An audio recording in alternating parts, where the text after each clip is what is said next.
ظاهر الإثم وباطنه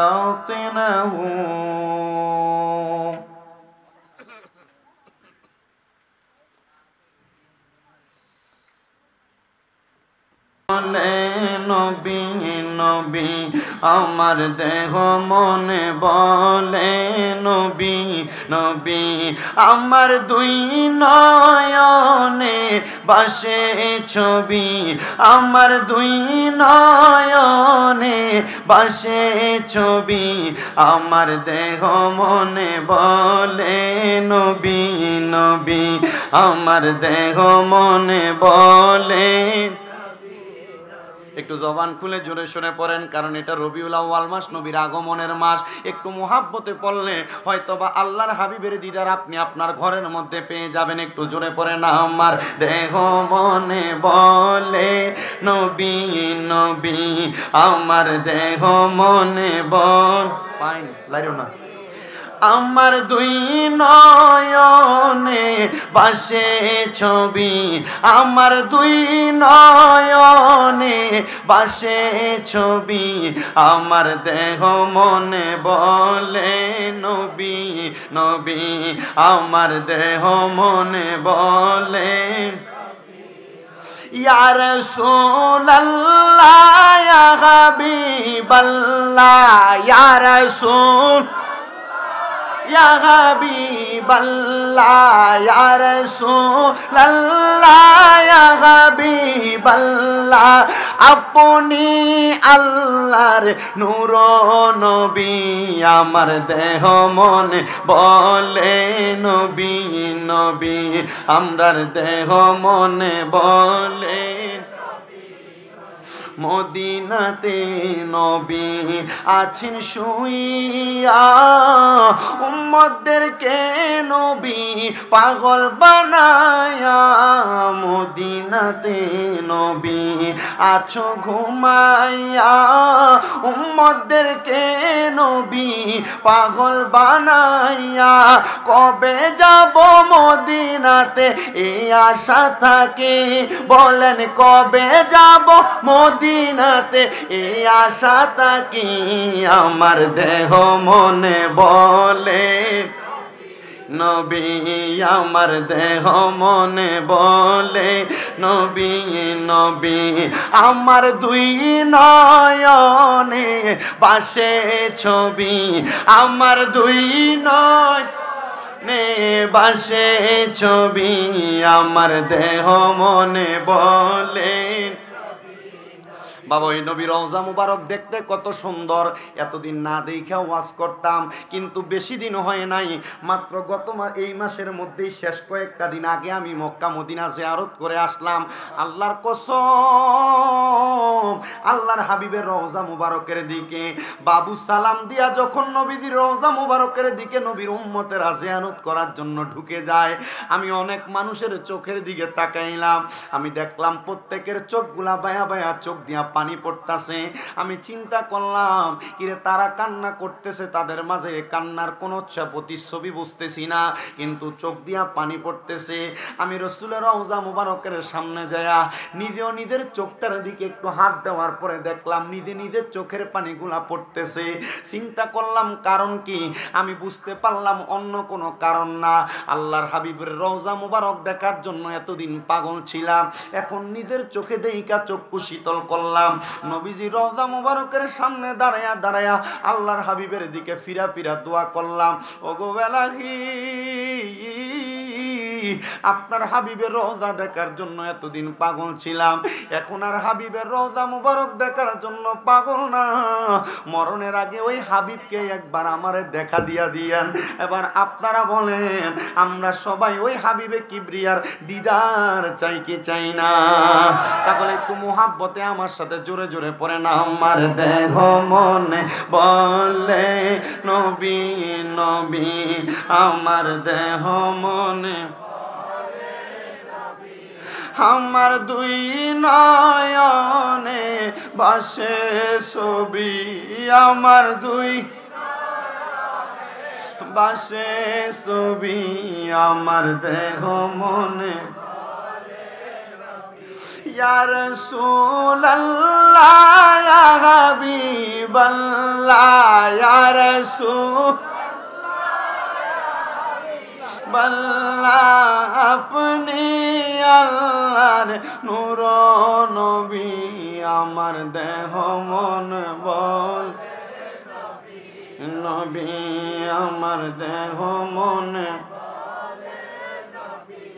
যে যাবি একবার মসজিদে নববী রিয়াজুল জান্নাহ সেথায় দেখিবি যে যাবি একবার মসজিদে নববী রিয়াজুল জান্নাহ সেথায় দেখিবি রওজার পাশে আরো আছে জান্নাতুল বাকি বলেন রওজার পাশে আরো আছে জান্নাতুল বাকি আমার দেহ মনে বলে নবী নবী আমার দেহ মনে বলে নবী নবী আমার দুই নয়নে বাসে ছবি আমার দুই নয়নে বাসে ছবি আমার দেহ মনে বলে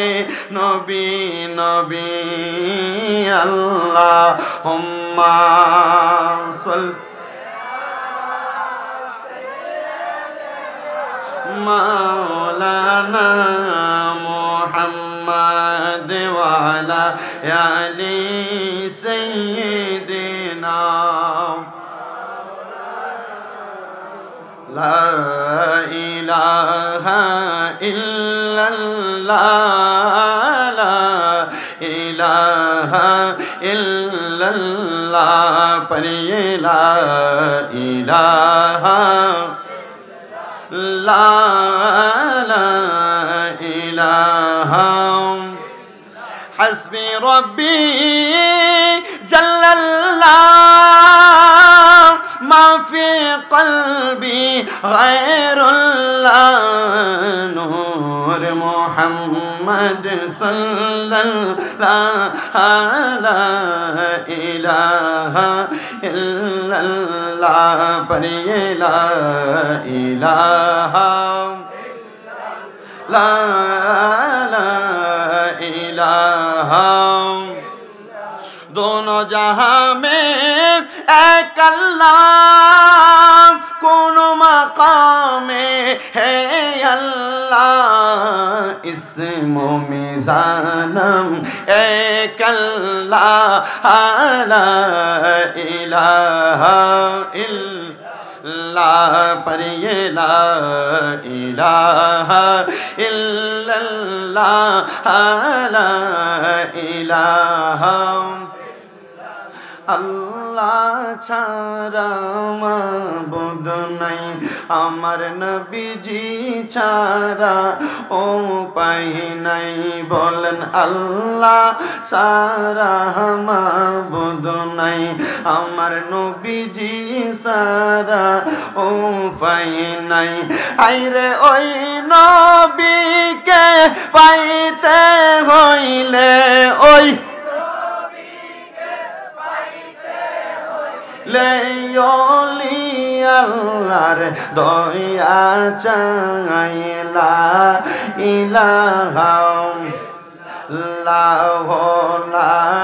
ইলাহা হাইরে আমরার মনের বেদনা মন রে বোঝাইলে মন বোঝে না মন রে শোনাইলে মন শোনে না বলেন শোনাই মনটা যাইতে চাই সোনার মদিনা লা ইলাহা লা ইলাহা হাইরে নামাজ রোজা সাই রহনা কে গো মা বাবার খেদমত চাই রহনা বলেন নামাজ রোনা কে হো মা বাবার খেদমত চাই রোনা আমার নবীর দরুদ বইল না আমার নবীও তোমায় বলবে না লা ইলাহা সামনের দিকে আসেন লা ইলাহা লা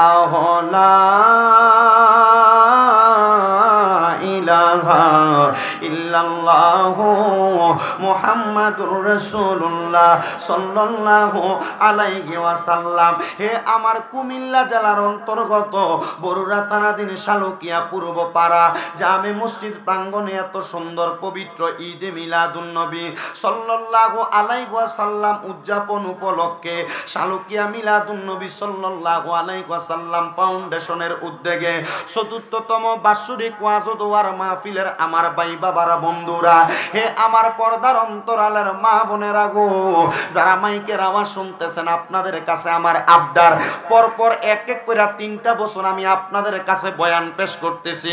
আপনারা আমার প্রতি একটু মনোযোগ দিয়া নজর দিয়া কথাগুলা শুনবেন। আমি জানি না, আমি মূর্খ মানুষ, বেওয়াফা মানুষ, আমার জবান দিয়া কি বলবো, তবে যা কথা বলবো আমার কথার মধ্যে আপনার যেই কথাটা ভালো লাগবে আপনি সেই কথাটা মানবেন, যেই কথাটা ভালো লাগবে না সেই কথাটা বর্জন করবেন। বাবাজিরা, বন্ধুরা আমার, যেহেতু আজকে জান্নাতের বাগানে বসছি, আমরা এই মাহফিলে যারা বসলাম আপনাদের কথা সবার কথা বাদ দিয়া আমার সাথে যিনি বসে আছেন হযরত মাওলানা আব্দুর রহমান হুজুর, ওনার অনেক ছাত্ররা, আমি শামীম রেজার ওস্তাদ। ও বন্ধু, আপনারা শুধু মনোযোগ দিয়ে আমার কথাটা শোনার চেষ্টা করেন। সবার কথা বাদ দিলাম, হুজুরের কথা বাদ দিলাম, আপনাদের এলাকার ইমাম সাহেবানদের কথা বাদ দিলাম, আপনাদের কথা বাদ দিলাম, এখানে আপনারা যারা আছেন সবার কথা বাদ দিয়ে আমি আমার কথা বললাম। এই মজলিসে আপনারা যত মানুষ আছেন আপনাদের সবার চাইতে সবচাইতে বেশি গুনাহ আমি শামীম রেজার।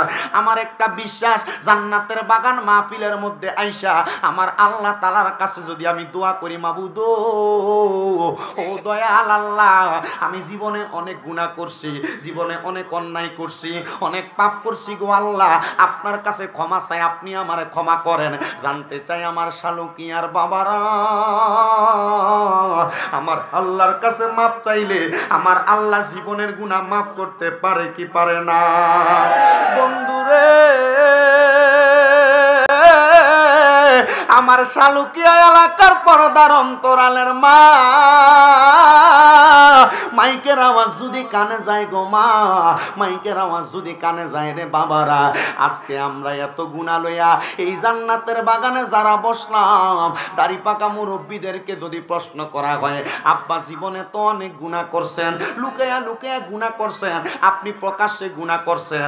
আমি কোরআনুল কারীমের একটা আয়াত তেলাওয়াত করেছি, আল্লাহ তাআলা বলেছেন ওয়াযারু যাহিরাল ইসমি ওয়া বাতিনাহু, আমার আল্লাহ তাআলা ঘোষণা করে, ও বান্দার দলেরা, তোমরা প্রকাশ্য এবং লুকায়া গুনাহ করা বন্ধ করো। আমার আল্লাহ তাআলা কেন এই কথাটা বললেন একটু মনোযোগ দিয়া শুনবেন। আমি তাফসিরে জালালাইন শরীফের আল্লামা জালালউদ্দিন সুয়ুতী রাহমাতুল্লাহ আলাইহি তাফসিরটা পড়লাম এবং আল্লামা ইবনে কাসিরের লেখা তাফসির ইবনে কাসিরের অনুবাদও পড়লাম।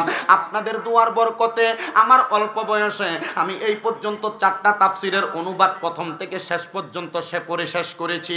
আমি তাফসিরগুলা পড়তে যা পাইলাম, আমার আল্লাহ তাআলার কোরআনুল কারীমের এই আয়াত দিয়ে আল্লাহ বুঝাইয়া দিতেছে, ও বান্দার দলেরা, তোমরা যে প্রকাশ্য গুনাহ করো, আল্লাহ তাআলা তোমার গুনাহগুলা দেখে থাকেন। ও বান্দার দলেরা, তোমরা যে গোপনে গোপনে গুনাহগুলা করতেছো, আল্লাহ তাআলা তোমাদের গোপনের গুনার কিছু সাক্ষী রাইখা দিতেছে। হুজুর, প্রকাশ্যে গুনাহ করলেও সাক্ষী থাকে, গোপনে গুনাহ করলেও সাক্ষী থাকে, কিন্তু আমরা জীবনে এত গুনাহ করছি, আমরা সকল গুনার মাধ্যমে আমরা কিন্তু মানুষকে জানাই নাই। প্রকাশ্যে গুনাহ, আপনি মুখ দিয়া গালি দেন, আপনি মুখ দিয়া খারাপ কথা বলেন, মুখ দিয়া ফায়সা কথা বলেন, আপনি কোনো বাজে কাজের দিকে আগায়া যান, এগুলো আপনার প্রকাশ্য গুনাহ, এগুলার জন্য আপনাকে কেউ কোনো কিছু বলে না। কিন্তু মুসলমান, আপনি লুকায়া লুকায়া তো গুনাহ করছেন, আপনার এই গুনার খবর আপনার সন্তান জানে না, আপনার গুনার খবর আপনার স্ত্রী জানে না। আল্লাহর কসম, আপনার স্ত্রী যদি আপনার গুনার খবর জানতো, আপনাকে স্বামী বইলা পরিচয় দিত না। পর্দার অন্তরালের আম্মু জিরা গো, তোমরার জীবনের গুনার খবর যদি তোমরা স্বামী জানতো, তোমরার সঙ্গে সঙ্গে তালাক দিয়া বাপের বাড়ি পাঠাইতো। আমার যুবক ভাইরা রে, তোমার জীবনের গুনাহ যদি তোমার বন্ধু বান্ধব দেখতো, আল্লাহর কসম বন্ধু বান্ধব থেকে তোমার তালাক দিয়া দিত। আল্লাহ, আমার গুনাহগুলো আপনি তো গোপন রাখছেন। আপনি তো মালিকুল জাব্বার, আপনি তো রউফুর রহিম, আপনি তো রহমানুর রহিম। ও আল্লাহ, আপনি আমার জীবনের গুনাহগুলো যেমনে গোপন রাখছেন, আপনার কাছে ক্ষমা চাই। আপনি গোপনে গোপনে আমরার জীবনের গুনাহগুলা মাফ কইরা দেন। জানতে চাই শালুকিয়ার বাবারা, আপনাদের যাদের জবান আছে, আপনাদের কাছে আমার দাবি আছে, জবানটা বন্ধ রাখেন না।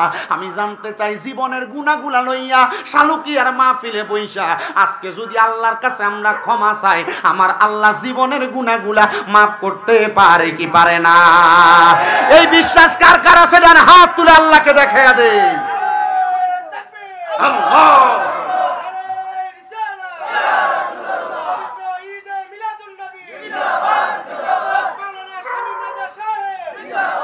ওরে গুনাহ খাতা যা কইরাছি মাফ কইরা দাও আল্লাহ, শত পাপের অপরাধী আমি। ওরে গুনাহ খাতা যা কইরাছি মাফ কইরা দাও রে আল্লাহ, শত পাপের অপরাধী আমি। ওরে না যাই না কই রাশি কত গুনাহ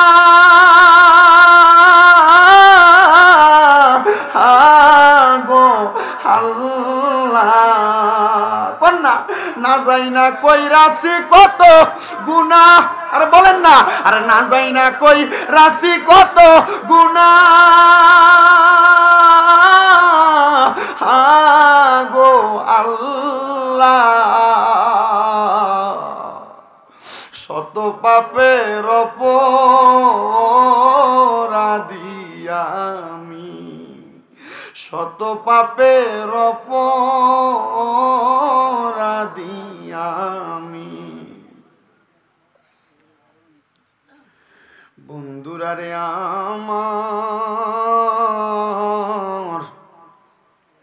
আমার আল্লাহ নবীজির হাদিসে কুদসির মাধ্যমে জানিয়ে দেয়, ওয়াশকুরু নি'মাতাল্লাহি আলাইহিম ইন কুনতুম ইয়্যাহু তা'বুদুন। আমার আল্লাহ কয়, বান্দারে তোমরা আমি আল্লাহর নিয়ামতের শুকরিয়া আদায় করো যদি তোমরা আমি আল্লাহর ইবাদত করো। বাবারা বন্ধুরা আমার, জবান বন্ধ নাই, বলেন ইবাদত করি কার? মাশাআল্লাহ।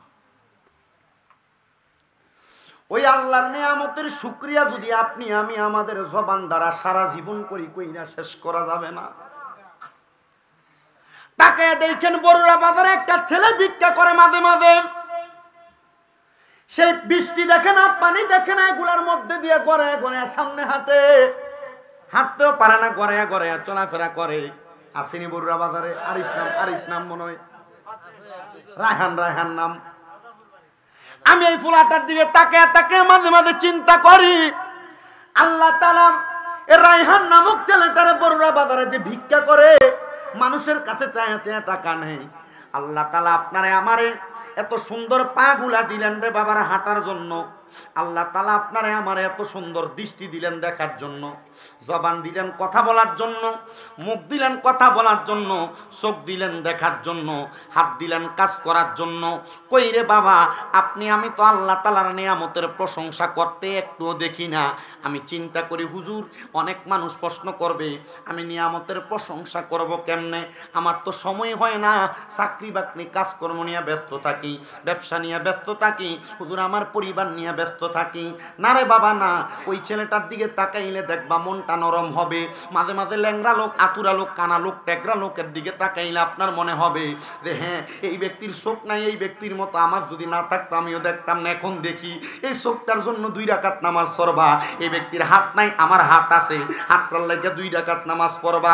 আমি চিন্তা করলাম এই ছেলেটা যদি এমন অবস্থায় থাইকো, দুনিয়ার জমিনের মধ্যে এত কষ্ট করে চলাফেরা কইরো, এই ছেলেটা তবুও দুনিয়ার জমিনের মধ্যে মাঝে মাঝে কিছু ওয়াজ মাহফিলে যায়। আজকের মাহফিলে যে প্রধান অতিথি শামসুল আরিফিন খোশবাসী ফিরসা হুজুরের মাহফিলেও যায়। আমি তার একদিন জিগাইলাম, আমার কাছে গাড়ি ভাড়া নাই, আমার কটা টাকা দে। তার বাড়িটা আমার দিকে ঠেলা দিয়ে দিছে। আমি কইলাম এই ফোলাটার ভিতরে যদি আল্লাহ তাআলার একজন, আল্লাহ তাআলার কোরআনের একজন খাদেমের জন্য এই মায়া থাকে, সাধারণ মানুষের মনের মধ্যে আরো কত বেশি মায়া থাকার কথা। ও বন্ধু, ও নবীর উম্মতের দলেরা, আল্লাহ তাআলার নিয়ামতের প্রশংসা শুধু এমনি আদায় করবেন। আল্লাহ হাত দিছে, পাও দিছে, শরীর দিছে, সব দিছে, কিন্তু আমরা এখনো নিয়ামতের প্রশংসা ঠিক মতো আদায় করি না।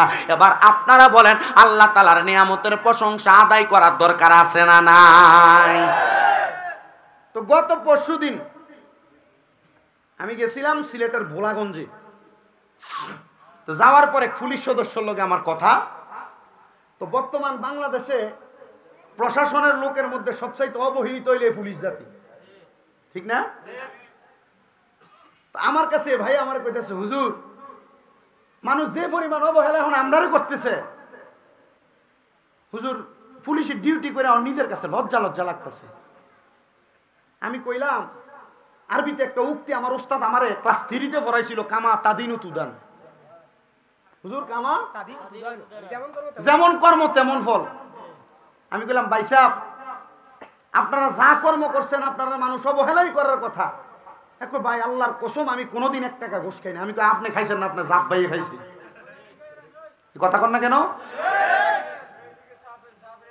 আব্বা মাত্র দূরা যেহেতু আপনার একটু ফুরে গেছেন, আপনি আপনার আরেকটা মুসলমান ভাইয়ের লেগে সামনের দিকে আগে জায়গা করে দেন, আল্লাহ আপনার লেগে জান্নাতে জায়গা কর। ভাইয়েন একটু সামনের দিকে আইয়েন, আইয়েন একটু দূরে সরে পড়েন। সালাতুনিয়া রাসূলুল্লাহ সালামুনিয়া আলাইকুম সালাতুনিয়া সালামুনিয়া জামালে আশিকা বাসদ মুহাম্মদ খেয়ালে ও বরা বাসদ আহমদ সালাতুনিয়া।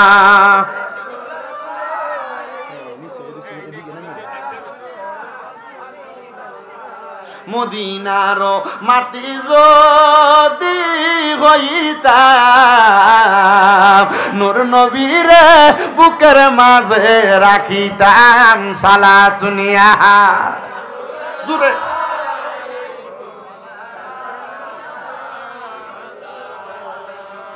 যেমন কর্ম তেমন ফল। আপনার দলের বা আপনার গোত্রের অনেকে এই অপকর্ম কইরা এখন অবহেলিত। এর একদিন আগে আমার টাইমে দেখতেছি একটা পুলিশ অটো ড্রাইভারের সালামি সুগারি ধরেন, এর দৈনিক 600-700 টাকা ইনকাম, পুলিশের আটকায়। এ পুলিশের দমকে ধর মিয়া, সরেন মিয়া, ধমক দে কারে? কথা কয় না কেন? পুলিশ না মানুষের রক্ষক। আসলে এরা রক্ষক নাম ছিল, কিন্তু যখন বক্ষক হইয়া বাংলাদেশের মানুষের স্বাধীনতা নিয়ে খেলাধুলা করেছে, এখন থেকে বাংলাদেশের মানুষ এদেরকে রক্ষক মনে করে না, বক্ষক মনে করে, এদেরকে অবহেলা করতেছে। বাংলাদেশের যত প্রশাসনিক কর্মকর্তা আজকে বরুড়ার জমিন থেকে তাদেরকে আমরা এতটুকু বলতে চাই যে হ্যাঁ আপনার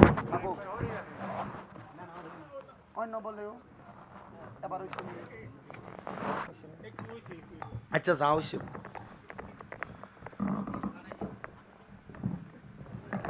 অসুবিধা নাই। আজ মাইকে সার্ভিস বালা ভাঙ্গে গেল, সমস্যা হইতো না। আপনার কষ্ট হইতেছে? অসুবিধা হইতো না তো ইনশাল্লাহ। বিরিয়ানি ডেক যেডি দেখছি অন সবডি খাওয়াই না, মানুষ আইসেন না, ফ্যান্ডেল ফুল লেখিত হয়েছে, কয়জন এনজিও খুললে দিয়ালাম। কি কোন আপনারা এরপরে জায়গা না হইলে আমার কোলাইয়ে বইবেন, আর কিছু করার নাই। আল্লাহ কবুল করুক, আমিন কন।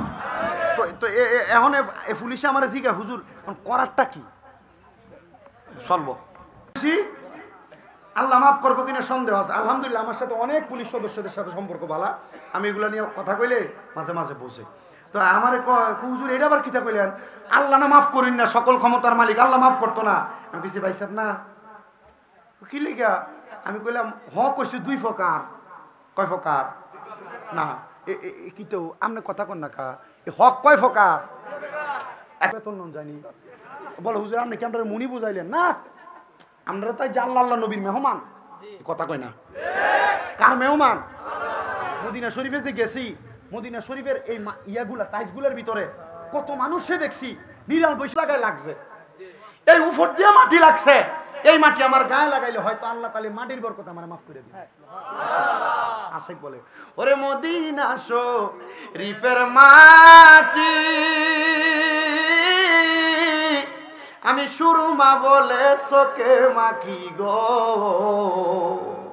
আরে মদিনা শরীফের মাটি আমি চোখে মাখি সুরমা বলি গো, আরে এমন পবিত্র মাটি, এমন পবিত্র মাটি আমার নবীর রওজা যায়, তোমরা যদি যাও গো নাই বলেন, তোমরা যদি নাই বলেন সালাতু সালাম গো জানাই, দুরূদ সালাম গো জানাই আপনার পরে নবী গো আমরা। আমার ভাইরা আমার বন্ধুরা, যে কথাটা বলতেছিলাম হক কয় প্রকার, জোরে কোনের লাগে কিন্তু আশা করছি হক কয় প্রকার। একটার নাম হইল হাক্কুল্লাহ, আর একটার নাম হইল হাক্কুল ইবাদ। হাক্কুল্লাহ হইল আল্লাহর হক নামাজ, হাক্কুল্লাহ হইল আল্লাহর হক রোজা, হাক্কুল্লাহ হইল আল্লাহর হক যাকাত, হাক্কুল্লাহ হইল আল্লাহর হক দুনিয়ার জমিনে আল্লাহর যত ইবাদত। বন্ধুরে কিন্তু যদি কোনোদিন পরের হকটা নষ্ট করো, মানুষের জায়গা জমি দখল করো, পরের হক মাইরা মাইরা খাও, আল্লাহর কসম কোনোদিন তোমারে আল্লাহ মাফ করতো না।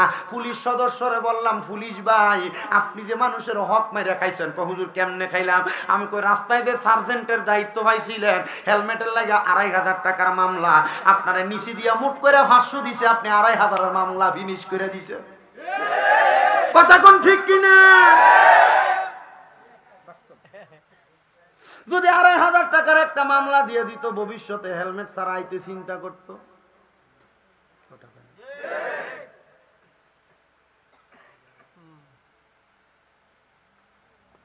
গাড়ি ঢাকা শহর যায়, এই গাড়ির মামলা দেওয়া লাগবে 3000 টাকার মামলা, মামলা না দিয়া নিচে দিয়া 200 খাইয়া ছাইরা দেয়। আমি চিন্তা করলাম তোমার দাম হইলো 2 কোটি টাকার, 200 টাকার কাছে তুমি পুলিশ বেচা যাওয়ার কারণে এখন মানুষ তোমার 2 টিয়ারও দাম দেয় না। এই কথা কই না কেন?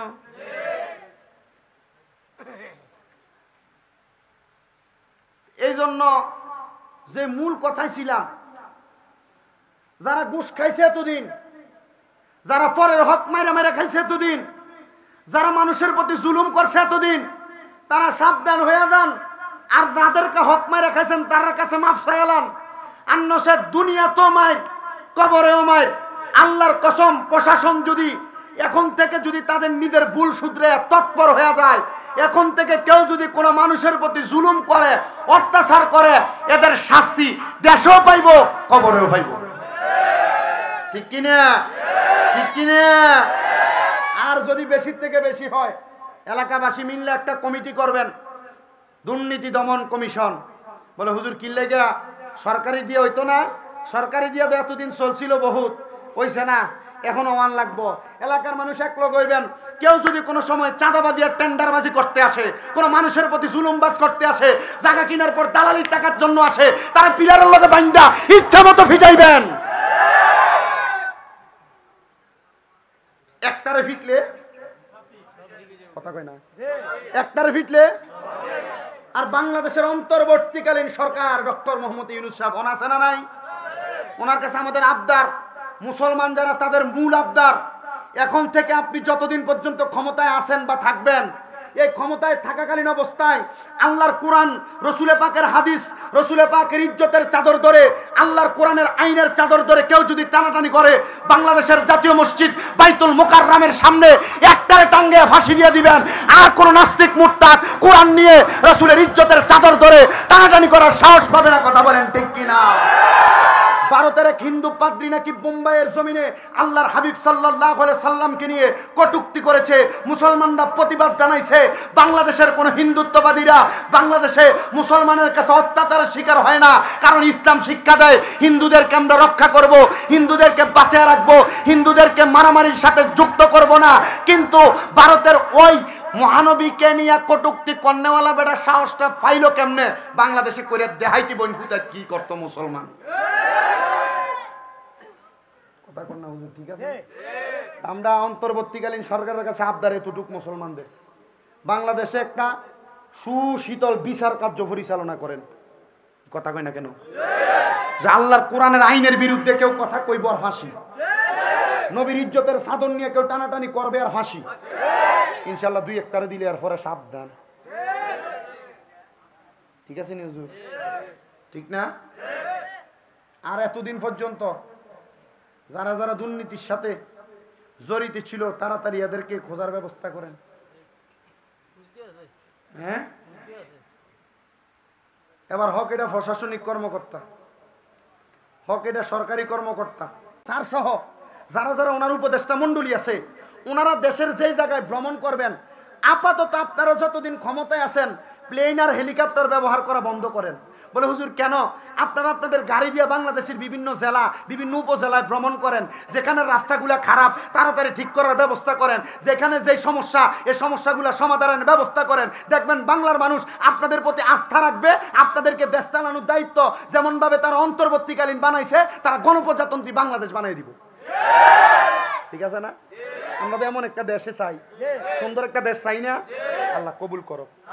হুজুর কাহিনীটা কি তা? হুজুর এর আগে কি বালা ছিল না? এর আগে বালা ছিল না খারাপ ছিল? এটা আমার বলার কোনো দরকারই নেই। ঠিক কথা কন না কেন? কথা কন না কেন? অধিক পরিমাণ সময় যদি কোনো মানুষ যদি কোনো বেশি আদর যত্ন পায় এটা গাছা রেখা জুটতে দেয়। কথা কয় না কেন? তবে আবার এই এর আগে সরকার জাওনের পরে বাংলাদেশে একটা বিশাল অফিসার চালাইছিল একটা দল, আমরা দেখছি। আপনারা মনে করেন না এক স্বৈরাচার যাওয়ার পরে আপনি আবার অত্যাচার করবেন আর আপনারা ছেড়ে দিব? যে ছাত্র জনতা একটা নামাইতে পারছে আরেকটা পারলে এটারও টোটার ধরে নামাইতে পারে। ঠিক আছে না? এই জন্য সবাই বাড়তে সাবধান। বলে হুজুর আপনি কারে কইলেন? কারা কারা এই সরকার আগেরটা যাওয়ানোর পরে অত্যাচার করছে এটা কিন্তু মানুষের চোখে জানে আছে কারা কারা করছে। আল্লাহ বোঝার তৌফিক দান করুক। আমি কিন্তু ওয়াজে ঢুকছি না, জিকিরের ফজিলত বলতাম লাগছিলাম গুনাহ মাফের লাগিয়া। তারপরে এনে আমার টাইম নানছে ওই পুলিশের অপকর্মের কারণে। কার অপকর্ম? পুলিশের অপকর্ম। যদি তোমরা আমি আল্লাহর ইবাদত করো, আমি জানতে চাইলাম বাবারা আমরা সবাই ইবাদত করি কার? আপনারা বলছেন আল্লাহর। ওই আল্লাহর ইবাদত করার লক্ষ্যে জীবনের গুনাহগুলা মাফ করানোর জন্য নিজের চোখটারে বন্ধ করে দিয়া জীবনের গুনার কথা স্মরণ কইরা একটু আমার আল্লাহ তাআলার ইসমে জাতের জিকিরে মশগুল হয়ে যান আর জবান কইরা জোরে জোরে আমার আল্লাহরে ডাক দেন, আল্লাহ আল্লাহ আল্লাহ আল্লাহ।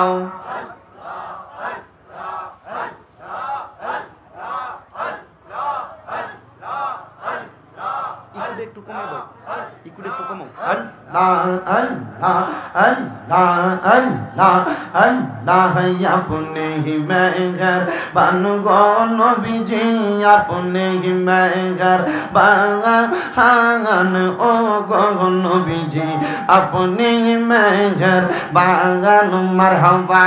আল্লাহ আল্লাহ আপনি হি মেহেরবান গো নবীজি, আপনি হি মেহেরবান ও গো নবীজি, আপনি মেহেরবান মারহাবা।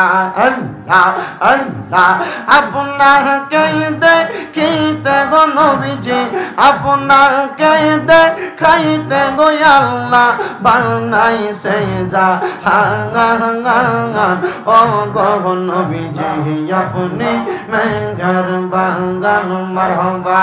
আল্লাহ আল্লাহ আল্লাহ আপনি আল্লাহ আল্লাহর প্রিয় গো হাবিব আপনি দয়া বাগান আপনি আল্লাহর প্রিয় গো হাবিব আপনি দয়া বাগান মারহাবা আল্লাহ আল্লাহ আপনার প্রেমে দয়াল আল্লাহ বানাইছে জান্নাত ও গো নবীজি আপনি মেহেরবান মারহাবা আল্লাহ আল্লাহ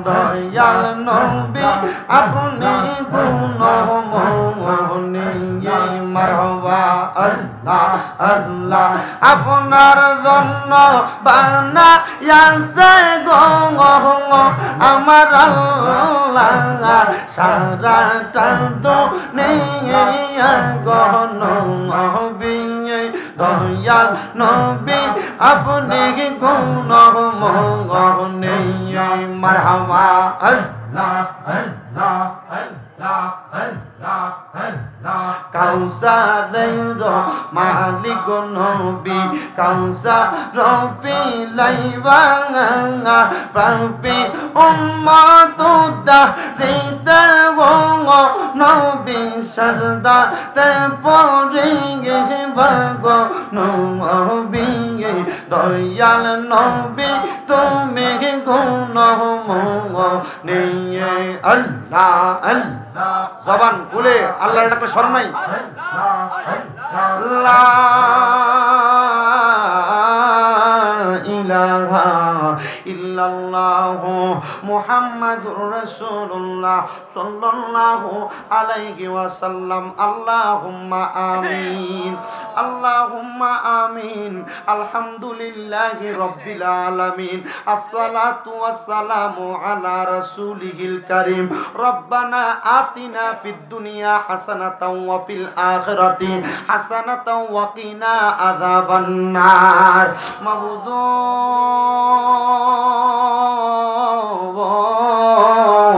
ও দয়াল আল্লাহ আপনি কি আসমানে না জমিনে রে আল্লাহ না পাহাড়ে না দরিয়ায় রে আল্লাহ এই জীবনে আপনি আল্লাহর কত তালাশ করলাম সন্ধান পাইলাম না আল্লাহ বহু সন্ধানের পরে এই কুমিল্লা জেলার অন্তর্গত বরুড়া থানাধীন শালুকিয়া পূর্বপাড়া মসজিদ মাঠ প্রাঙ্গণে শালুকিয়া মিলাদুন নবী সাল্লাল্লাহু আলাইহি ওয়াসাল্লাম ফাউন্ডেশনের উদ্যোগে মহাপবিত্র ঈদে মিলাদুন নবী সাল্লাল্লাহু আলাইহি ওয়াসাল্লাম উদযাপন উপলক্ষে আজিমুসান চতুর্থতম ওয়াজ ও দোয়ার মাহফিল সাজাইয়া আমার সঙ্গে আমার আলেম বাবারা দাড়ি পাকা মুরব্বী বাবারা যুবক নওজোয়ান ভাইয়েরা ছোট্ট ছোট্ট মাসুম বাচ্চারা মাদ্রাসা কলেজ ইউনিভার্সিটির ছাত্র ভাই বাবারা আল্লাহ আপনার শাহিন শাহী পাক দরবারে গুনাহ মাপ পাওয়ার আশায় দুইটা হাত বাড়াইছে আল্লাহ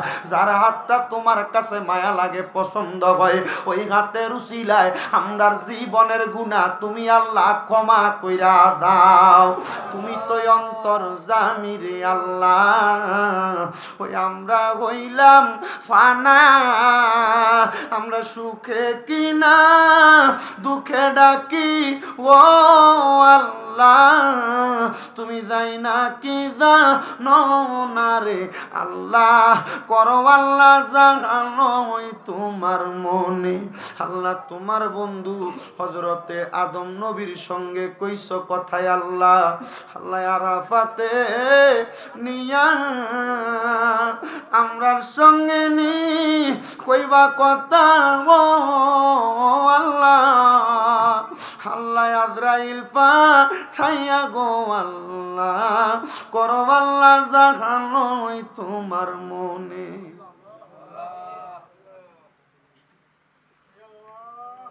এরে আমার এই শালুকিয়া এবং আশেপাশে এলাকার মা বোনেরা গো কি গো মা মাইকের আওয়াজ তোমাদের কানে যায়নি গো মা মুনাজাত হইতেছে গো মা আমি গুনাহগার মানুষ আমি তোমাদের সঙ্গে আল্লাহর দরবারে দুইটা হাত বাড়াইছি গো মা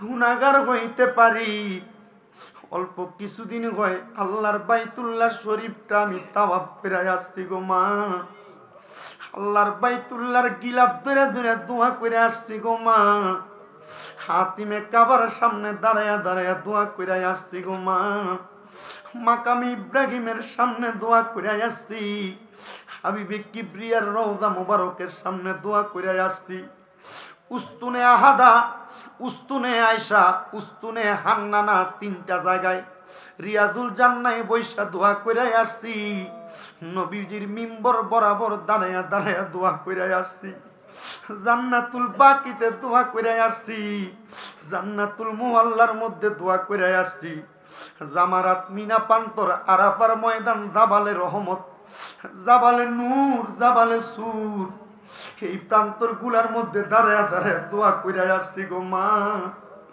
এ আমার এই এলাকার ভাই বাবারা, আমি গুনাহগার হইতে পারি, আল্লাহর কসম রে, আমার কাছে এখনো মনে হয় মাঝে মাঝে চোখটা কাটলে মনে হয় আল্লাহর মক্কা নবীর মদিনাতে ঘুরতেছি।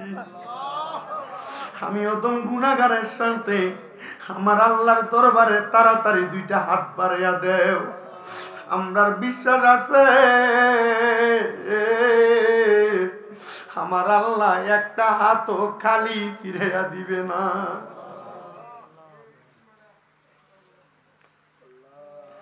মারা গো, এই দুনিয়ার রং তামাশা একদিন বন্ধ হইয়া যাবে, আলিশান বাড়ি গাড়ি সব পইরা থাকবে, গায়ের সুন্দর জামা কাপড় থাকবে না, সাদা মার্কিন কাপড় পরাইয়া 4 জনে 4 কান্দে লইয়া তোমার বাড়ির পাশে বাসমুরার নিচে পুকুর পারে গোরস্থানের মধ্যে একা একা ঘুম লোয়া দিয়ে আসবে। ওরে ওই কবরের মধ্যে আপন কেউ যাবে না। আল্লাহ আমার নবী বলতে ওই কবরে গুনাহগার উম্মতের আপন নবী ছাড়া কেউ নাই।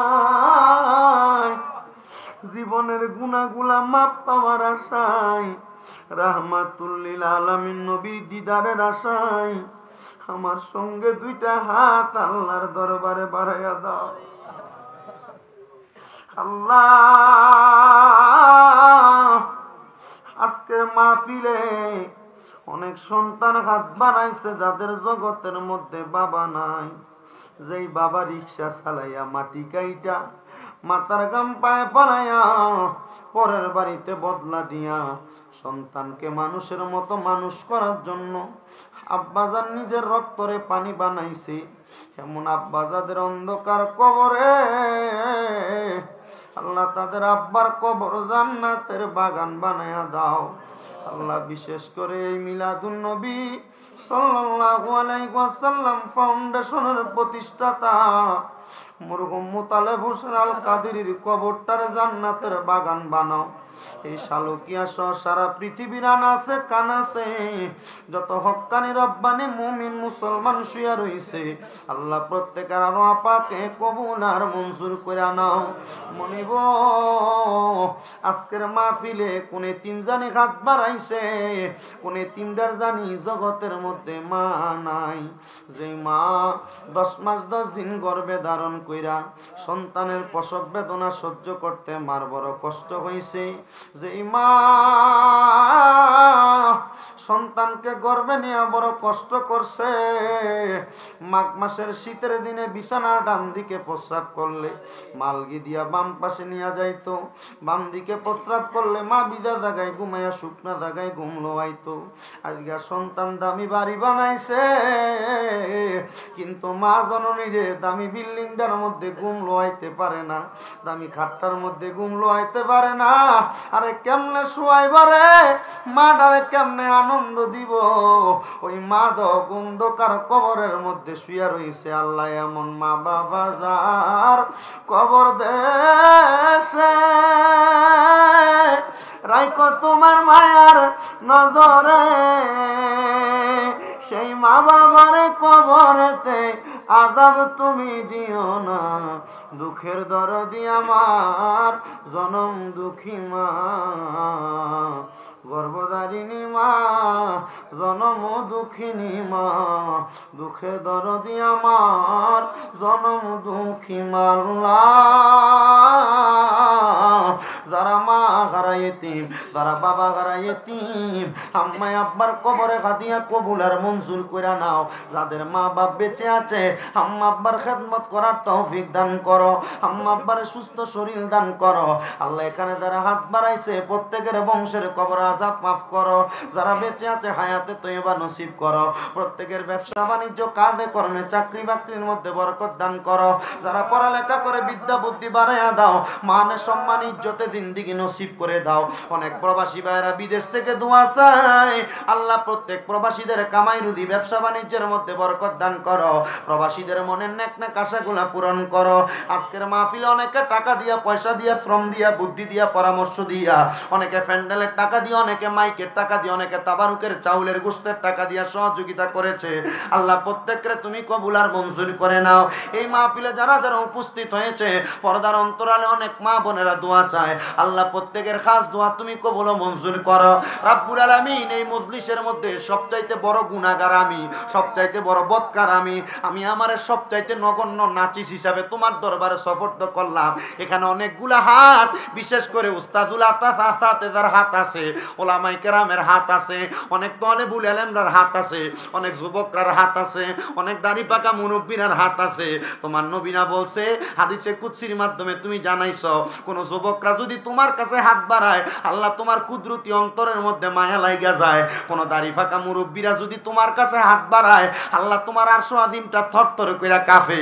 আল্লাহ হাত বাড়ায়া দোয়া চাই, যার হাতটা তোমার কাছে মায়া লাগে, এই মিলাদুন নবী ফাউন্ডেশনের মাহফিলটা তুমি কিয়ামত পর্যন্ত কবুল আর মঞ্জুর কইরা নাও।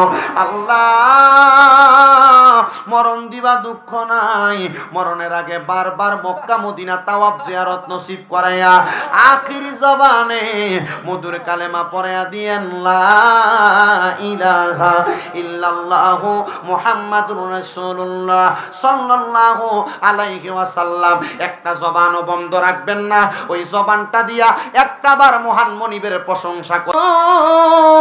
আমার হুজুর আব্দুর রহমান হুজুর আমারে বলছে, হুজুর আপনি আজকের মাহফিলে একটু আমার কাছে এই মাহফিলের শ্রোতাদেরকে মা বাবার ওয়াজটা শোনায়া দিয়া যাইবেন। আমি চিন্তা করি, আমি যেই মাহফিলে যাই, গতবারের আগের বার বরুড়া থানায় মাহফিল করছি 58টা, গতবার করছি 28টা, এই বছর আজকে আপনারা দিয়া শুরু করলাম। আমি জানি না কয়টা মাহফিল দিয়ে আপনারা বরুড়ার মাহফিল শেষ করতে পারবো, তবে এতটুক বলতে চাই, যেখানে যাই শুধু মা বাবার ওয়াজ করবার কথা কয়, যেখানে যাই শুধু মা বাবার ওয়াজ করবার কথা কয়। আমি চিন্তা করি এলাকার মধ্যে দুই একটা মা ভক্ত আছে, নাইলে কিন্তু মা বাবার ওয়াজ করতে কইতো না। আবার এলাকার মধ্যে এমন অনেকগুলা সন্তান আছে, কুসন্তান, যারা তারার মা বাপরে বাদ দেয় না, আর নচেত আমারে মা বাবার ওয়াজ করতে কইতো না। ও বন্ধুরে, ও নবীর উম্মতের দল, অনেক লক্ষ কোটি টাকার মালিক আছে যারা তাদের মা বাপরে জুদা কইরা দিয়া রাখছে। অনেক হাজার টাকার মালিক আছে, মা বাপরে বাদ দেয় না। অনেক সম্পদওয়ালা আছে, মা বাপরে ওষুধ বড়ির খরচ চালায় না, আম্মা আব্বারে ঠিকঠাক মতো এখনো তারা চালায় না। আমি আপনাদের কাছে বলবো, ও যুবক ভাইয়েরা, মুরব্বী বাবাজিরা, কেউ যদি মা বাবার সাথে এমন অসৎ আচরণ কইরা থাকেন, এই মুহূর্তে আপনার পাওটা আমার সামনে দিবেন, আমি আমার জিহ্বা দিয়ে আপনার পাওটা পরিষ্কার কইরা দিমু। বলে হুজুর কেন? কারণ আপনি আপনার ঘরের মধ্যে মার মনে কষ্ট দিয়া, ঘরের মধ্যে আব্বার মনে কষ্ট দিয়া, আমি শামিমরা জানা আমার চাইতে বুজুর্গ হুজুরদার ওয়াজ শুনবেন, আল্লাহর কসম এমন ওয়াজ দিয়ে আপনার কোনো লাভ হবে না, এমন ওয়াজ দিয়ে আপনার কোনো লাভ হবে না। আজকের মাহফিলে বইয়া ওয়াদা করো, আম্মা আব্বার সঙ্গে যদি এমন অন্যায় কইরা থাকো, এখান থেকে বাড়ি যাইয়া আম্মা আব্বার পাউডির মধ্যে ধরে বলবা, মা ও আব্বা জান, আপনারা পাউডির মধ্যে ধরলাম, আল্লাহর হস্তে যতক্ষণ পর্যন্ত মা বাপ মুখ দিয়া বলছে মাফ কইরা দিছি, ততক্ষণ ভাও ছাইরেন না। বলে হুজুর কেন? কারণ নামাজ পড়লে এই নামাজ কবুল হইতো না, রোজা রাখলে এই রোজা কবুল হইতো না, হজ করলে কবুল হইতো না, যাকাত দিলে কবুল হইতো না, ওয়াজ মাহফিল শুনলে করাইলে কোনো লাভ হইতো না। বলে হুজুর কেন? কারণ হজ কবুল করানোর লাগে যেই শর্ত আপনার ঘরের ভিতরে, নামাজ কবুল করানোর লাগে যেই শর্ত আপনার ঘরে, আপনার রোজা হজ যাকাত সকল কিছু ইবাদত কবুল করানোর জন্য যেই শর্ত, এই শর্তগুলো আপনার ঘরে, আপনি আপনার মা বাবার মনে কষ্ট দিয়া যত কিছু করেন না কেন আল্লাহর কসম কোনো লাভ হবে না। অনেকে চিন্তা করে হুজুর আমি তো আমার মা বাপের লগে কোনো অন্যায় করছি না, আমিও কি মাপ চাইতাম? আমি বলবো রে বড়ুরা শালকিয়ার যুবক, বড়ুরা শালকিয়ার মুরব্বী বাবারা বলে আমি অন্যায় করি নাই, অসুবিধা নাই, এখান থেকে বাণিজ্যে মা বাবার পাউডার মধ্যে ধরবা, অন্যায় করো আর না করো আম্মা আব্বার পায়ে ধরে যখন মাপ চাইবা দেখবা তোমার মা বাবার মনটা খুশিতে ফুইলা উঠছে। আম্মা আব্বা আল্লাহর কাছে দোয়া করবো, আল্লাহ আমার ফুতে তো কোনোদিন আমার মনে কষ্ট দিছে না, আমার আঘাত দিছে না, আল্লাহ তুমি আমার ফুতরারে মানুষের মতো মানুষ বানাও। আমি জানতে চাই যে মা বাবার চেহারার দিকে চাইলে আল্লাহ কবুল হদের সওয়াব দেয়, ওই মা বাবা যদি সন্তানরে মানুষের মতো মানুষ করার জন্য আল্লাহর কাছে দোয়া করে, ওই আল্লাহ মা বাবার দোয়ার সাথে সাথে কবুল করতে পারে কি পারে না? আর মোহাব্বতে বলেন না পারে কি পারে না? ও তোমরা কোনদিনও মায়েরই মনেতে কষ্ট দিও না, তোমরা কোনদিনও মা বাবার মনেতে আঘাত দিও না। কথা কোন না, কষ্ট হইতেছে, সমস্যা হইতেছে কোনো? আমার পরে শামসুল আরিফিন ফিসা হুজুর দোয়া করে লাগবে, এর লাগে আমি আপনার লগে একটু দোয়া করলাম, আল্লাহ যেন দোয়াটা কবুল করে, আমিন। আমার লগে আমার হুজুর যেহেতু কইছে মা বাবার ওয়াজ করবার লেগা, আপনারা কি আমার সাথে একটু ওয়াজটা একটু শুনতে রাজি আছেন না? শুনলে হইব না, আমার একটু হেল্পও করন লাগবো, একটু হেল্প করেন না, একটু সহযোগিতা করেন, একটু জোরে করেন। তোমরা কোনদিনও মায়েরই মনেতে কষ্ট দিও না, তোমরা কোনো মায়েরই মনেতে কষ্ট, মায়ের মনে কষ্ট দিলে খোদা তো সহে না, বলেন মায়ের মনে খোদা তো সহে না, বলেন মায়ের মনে খোদা তো সহে না। তোমরা কোনদিনও মায়েরই মনেতে কষ্ট দিও না, তোমরা কোনদিনও মা বাবার মনেতে কষ্ট। কত পাপী আছে যে মাকে কষ্ট দেয়, মায়ের মনে কষ্ট দিয়ে অভিশাপ নেই, আসেনি? আছে না, আছে না, আছে না? বিয়াকরণের পরে মা বাপরে বাদ দেয় না, জুদা কইরা দেয়, আলাদা কইরা দেয়। মা বাপ ওষুধের টাকা চাইয়া চাইয়া নেওয়ান লাগে, একবার বেশি দুইবার চাইলে ধমক দেয়, আসেনি? মা বাপরে ভাত খাওয়ানি লইয়া এলাকায় বৈঠক বয়, দরবার বয়, আসেনি? কত পাপী আছে যে মাকে কষ্ট দেয়, মায়ের মনে কষ্ট দিয়ে অভিশাপ নেয়। হায় রে মায়ের মনে কষ্ট দিলে খোদা তো পাবি না, বলেন মায়ের কষ্ট দিলে খোদা তো পাবি না। তোমরা কোনদিনও মায়েরই মনেতে কষ্ট দিও না, তোমরা কোনদিনও মা বাবার মনেতে কষ্ট। কত ছেলে আছে তারা শাশুড়ি পে মাকে ভুলে যায়, নতুন নতুন খানা কাপড় সেথায় নিয়ে যায়, আসেনি? আসেনি? মারে মা ডাহে না, শাশুড়ির আম্মু, বাপরে বাপ ডাহে না, হৌরে কয় আব্বু, বাহারে বছরে একবার সালাম করে না, হৌর বাইক গেলে আব্বা আম্মার হৌরে ফায়ের ভিতরে হরে, আসেনি? আল্লাহ আল্লাহ এই সন্তানরে হেদায়েত করো, আমিন করো।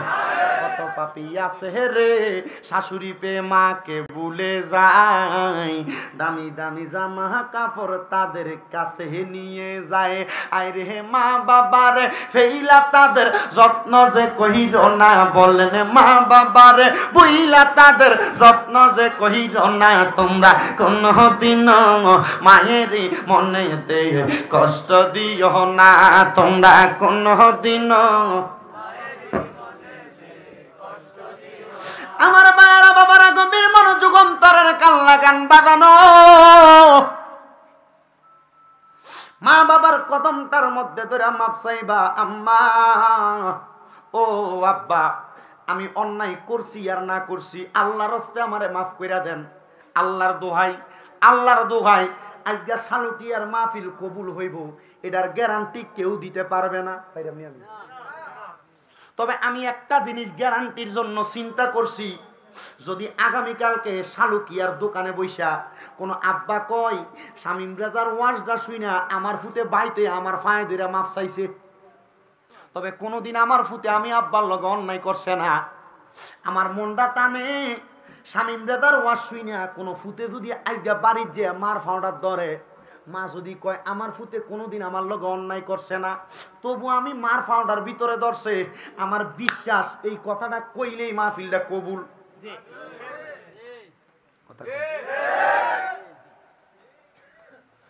অনেকে চিন্তা করে হুজুর যাদের বাড়িতে মা আছে তারা বাড়িতে যে আমার পায়ের মধ্যে ধরে মাপ চাইব, আমার তো মা নাই, আমি কার পায়ের মধ্যে ধরে মাপ চাইব। অনেকে চিন্তা করে হুজুর যাদের বাড়িতে আব্বাই আছে তারা বাড়িতে যে বাবার পায়ে ধরে মাপ চাইব, আমার তো আব্বা নাই, আমি কার পায়ে ধরে মাপ চাইব। আমি বলবো সন্তান মা দুনিয়াতে বাইসা থাকতে মাপ পাওয়ার সুযোগ পাইছো না, আব্বা দুনিয়াত বাইচা থাকতে মাপ পাওয়ার সুযোগ পাইছো না, আম্মাই আব্বারে যেই কবরে শোয়া দিয়া আসরে আম্মা আব্বার মাথাটার কাছে দিয়া যাইয়া রব্বির হামহুমা কামা রব্বায়ানি সগীরা বইলা দোয়া করবা। আল্লাহর নবী হাদিস শিখায়া দেয় কোন সন্তানের মা মারা যাওয়ার পরে, কোন সন্তানের বাবা মারা যাওয়ার পরে ওই সন্তান যদি মা বাবার জন্য চোখের মনি কোঠার মধ্যে একটা মাছির মাথা পরিমাণ পানি চাইরা দিয়া কান্দে, ওই পানিটা মাটিতে পড়ার আগে আমার আল্লাহ তার মা বাবার জীবনের গুনাহ মাফ করে দেয়। যুবক রে, মার ঘরটার ভিতরে গেলে মার পুরান খাটটার দিকে চাইলে চোখের পানি বায়া বায়া পড়ে, রাত্রে বাড়িতে গেলে মা জননীরে দেখতো পুরান খাটটা ছুঁয়া রইছে, আব্বার পুরান লুঙ্গিটার দিকে তাকাইলে চোখের পানিটি বুঝি বায়া বায়া পড়ে। সন্তান বাড়িতে গেলে মা বাবার স্মৃতিগুলা মনে কইরা কইরা শুধু কান্দো, ওরে দরজাটা খুলতে খেয়ে যাই দোকা, বাবা বুঝি বলছে হেলে নাকি খোকা, বুকের ভিতরটা লড়ে চড়ে ওঠে, সবাই আছে শুধু বাবা নেই, শুধু মানে শুধু বাবা নেই, শুধু মানে ভালোবাসি তোমায় বাবা, বুকটা যে যায় ছিঁড়ে, তোমার কথা হৃদয় মাঝে পড়ছে বারে বারে, বাবা তুমি কেমন আছো ছোট মাটির ঘরে, তোমার কথা হৃদয় মাঝে পড়ছে বারে বারে, বাবা ও বাবা, বাবা গো বাবা।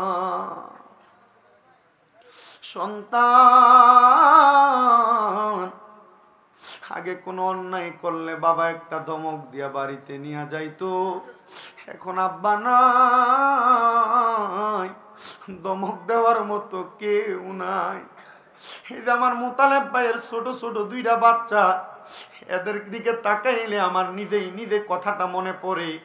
আমি যখন প্রথম বছর আসছিলাম, দুইটা বাচ্চারা আমার সামনে আইনা হাতের মধ্যে ধরে বলছিল, ভাই আমার এই পোলাপান গুলার জন্য দোয়া করবেন যেন সুন্নিয়তের সৈনিক বানাইতে পারি। এখন মুতালেব মিয়া সন্তানগুলা বাইসায় আছে, কিন্তু মুতালেব মিয়া অন্ধকার কবরের মধ্যে। মুতালেবের সন্তানগুলা মাঝে মাঝে হয়তো মাদ্রাসার মধ্যে তাদের সন্তান ছাত্র ভাইদের বাবা যদি যায়, সন্তানগুলা অন্য বাবার দিকে ছায়া ছায়া চোখের পানি ফালাইয়া হয়তো কান্দে। আমি চিন্তা করি রে, আমার মাদ্রাসায় একটা এতিম পোলা আছে যার মা নাই। মাঝে মাঝে আমি মাদ্রাসায় গেলে পোলাটা আমার আনজা কইরা ধুরা ধুরা কান্দে। এই পোলার মাটা গত 3 বছর আগে আমার হাতের মধ্যে পোলাটারে তুইলা দিয়া বলছে, হুজুর আমার সন্তানটারে আপনার হাতের ভিতরে তুইলা দিছি, আমি মার অন্য কোনো চাহিদা নাই, আমার পুত্রা যেন আমি মার জানাজার নামাজটা পড়াইতে পারে। গত 7 মাস আগে ওই মহিলাটা দুনিয়া থেকে বিদায় হয়ে গেছে, পোলাটা নিজে তার মার জানাজা পড়াইছে। আর দ্বিতীয় দিন আমি তারে দেখার জন্য তার এলাকায় গেছি, পোলাটা আমার আনজা করে ধরে ডাক দিয়ে, হুজুর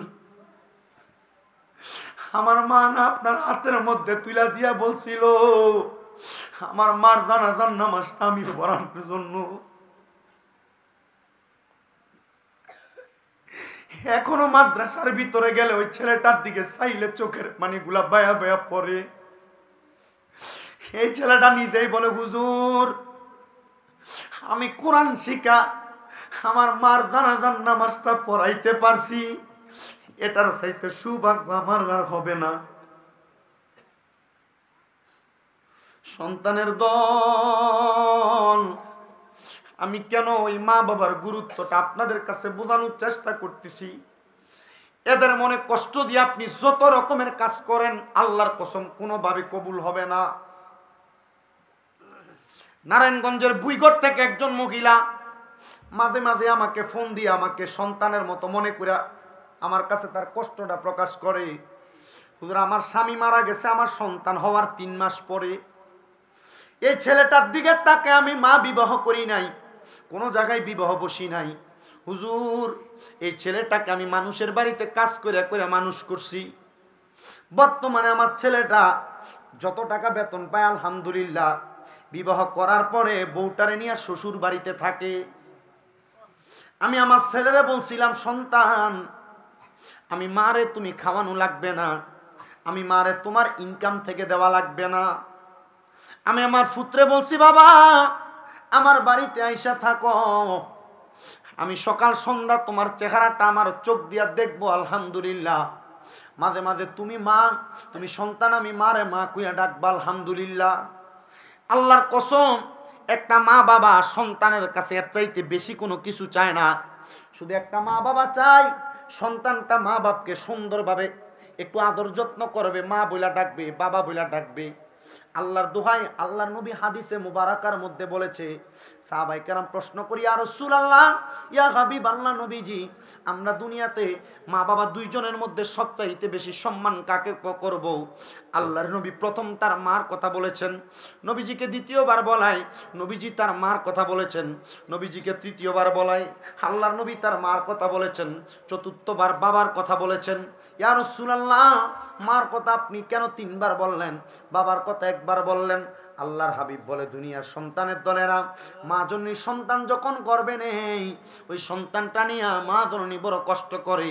সন্তানকে যখন গর্ভপাত করে মা জননী একটা মহিলা মাত্র 45 পাউন্ড কষ্ট সহ্য করতে পারে। সন্তান জন্ম দেওয়ার সময় একটা মাকে কষ্ট, যেই কষ্টটা পায় কষ্টটা 57 পাউন্ডের কষ্ট। ওই কষ্ট যদি কোনো মা সহ্য করতে না পারে ইন্তেকাল করে মারা যায়। কিন্তু দুনিয়ার মহিলারা সন্তান জন্ম দেওয়ার জন্য এত কষ্ট করে। বর্তমান জামানা তো কসাইয়ের জামানা, ডাক্তাররা যদি নর্মাল ডেলিভারিও করা যায়, নর্মাল ডেলিভারি করে না। টাকার জন্য অনেক মাদের একবারে পেট পর্যন্ত কাইটা ফালায়, যেটাকে নাম দিছে সিজার। ও বন্ধু, তোমার মা তোমার জন্ম দিতে যায় নিজের পেটটার মধ্যে দাগ ফালাইছে, পেটটা কাইটা তুমি সন্তানরে জন্ম দিছে। ওই মারেনি তুমি আঘাত দিয়া কথা বলো, ওই মারেনি তুমি ভাত দেও না। তোমার আব্বাজান ক্ষেতের মধ্যে উঠে কাজ করতে করতে বুড়া বয়সে মাথার মধ্যে ব্যথা হয়ে গেছে, সারাদিন কাজ করে আইসা খাটের মধ্যে আব্বাজানের পাউডারে আব্বা ছাড়তো, পায়ের মধ্যে বেরিকল বাইন্দা রাখতো, আব্বাজান কষ্ট পাইতো, তবু তোমারে বলতো না। আজকে তুমি ফুতে ওই আব্বাজানরে 100 টাকা হাত খরচ দিতে তোমার দ্বিধা দ্বন্দ্ব মনে হয়, ওই আব্বা আম্মারে ভাত খাওয়াইতে দ্বিধা দ্বন্দ্ব মনে হয়। আল্লাহর কসম লাগে আমি তোমার পায়ে হাত দিয়া বলি রে যুবক ভাই, আমি তোমাদের কদমে হাত দিয়া বলি রে মুরব্বীরা, কেউ যদি এমন মা বাপরে আলাদা করে থাকো, জুদা করে থাকো, এখান থেকে বাড়ির যাইয়া আম্মা আব্বারে বলবা মা, আম্মা আব্বারে বলবা বাবা, আপনাদের পায়ে ফললাম, এখন থেকে আমরা 3 ভাইয়ের ঘরে ঘরে, এক বেলা এই ঘরে আরেক বেলা ওই ঘরে, এক সপ্তাহ এই ঘরে আরেক সপ্তাহ ওই ঘরে ভাগ করে করে খাওয়া লাগবো না। আমি আপনার কদমে ধরলাম, এখন থেকে আমার ঘরে যেই বেলা যা থাকবো আপনারা আমার ঘরে ভাত খাইবেন, ভাগাভাগি করবেন না। বলে এটাও যদি না হয় আম্মা আব্বারে আপনার এক ঘরে বসে রাখবেন, 3 ভাই 4 ভাই হইলে 3 ঘর 4 ঘর থেকে এক রকমের খানা 4 রকমের খানা পাঠাইবেন। আম্মা আব্বার যার ঘরেরটা মন চায় তার ঘরেরটা দিয়া খানা খাইবো। বলে হুজুর কেন এই কথা বললেন? আম্মা আব্বা বুড়া হয়ে গেলে, আম্মা আব্বার বয়স হয়ে গেলে ওই আম্মা আব্বার জিহ্বার স্বাদ নষ্ট হয়ে যায়, কখন কোনটা খাইবো মা বাবা বলতেও পারে না। আবার চোখের শরমে তুমি ফুতের কাছে কয় না, তুমি ধমক দিয়া পড়ো, তুমি দাড়ি দাও। আল্লাহর নবী হাদিস শরীফের মধ্যে কয় কিয়ামতের আগে মা বাপ সন্তানরে ডরাইবো। আম্মা আব্বার সন্তানেরা আমরা মা বাপরে ডরানোর কথা না, আল্লাহর নবী কয় কিয়ামতের আগে মা বাপরা সন্তানরে ভয় পাইবো। ইয়া রাসূলুল্লাহ কেন? আল্লাহর নবী শিখিয়ে দেয়, কারণ মা বাপ তো বৃদ্ধ বয়সে সন্তানের কামাই খাইবো। আম্মা আব্বা সন্তানের কামাই খাওয়ার কারণে সন্তানের সঙ্গে একটা উঁচা গলায় কথা বলতে হিসাব করে বলবো না না না, এমন একটা পরিস্থিতিতে ফালাইও না। তোমার ইনকাম যতদিন আছে আম্মা আব্বার যেমনে যেভাবে খরচ করতে মন চায় আম্মা আব্বার এভাবে খরচ করতে দিবা। এই দিন তুমি তোমার ধনী মনে করবা, এই দিন তুমি তোমার সফল মনে করবা, এই দিন তোমার পয়সাওয়ালা মনে করবা। যেদিন তোমার মা বাপ তোমার কাছে টাকা চাইছে, তুমি মুখ দিয়া বলছো আমার ঘরের উপরে আপনার এই সুকিসের উপরে মানিব্যাগ আছে, আপনার যা লাগে লইয়া যান, তখন মনে করবা তুমি পয়সাওয়ালা। আর নচেত খুঁজা খুঁজা খরচ করবা, টিপ্পা টিপ্পা খরচ করবা, আল্লাহর কসম এই টাকা দিয়া উন্নতি সাধন করতে পারবা না। কি পারবেন মনে হয়? আপনার বাপে আপনার কাছে ফান খাওয়ানোর টিয়া খুঁজা নেই লাগে, জি না? মাসিক নির্ধারণ করে দিবেন, এই লোন আপনার এত টাকা খরচ, এরপরও লাগলে কইবেন। কি কথা কন না কেন? আমি যেটা করছি আপনি এটা করেন না, আমি এটা করছি আমার আব্বারে, মাসিক এত টাকা নির্ধারণ, এরপরে লাগলে কইবেন।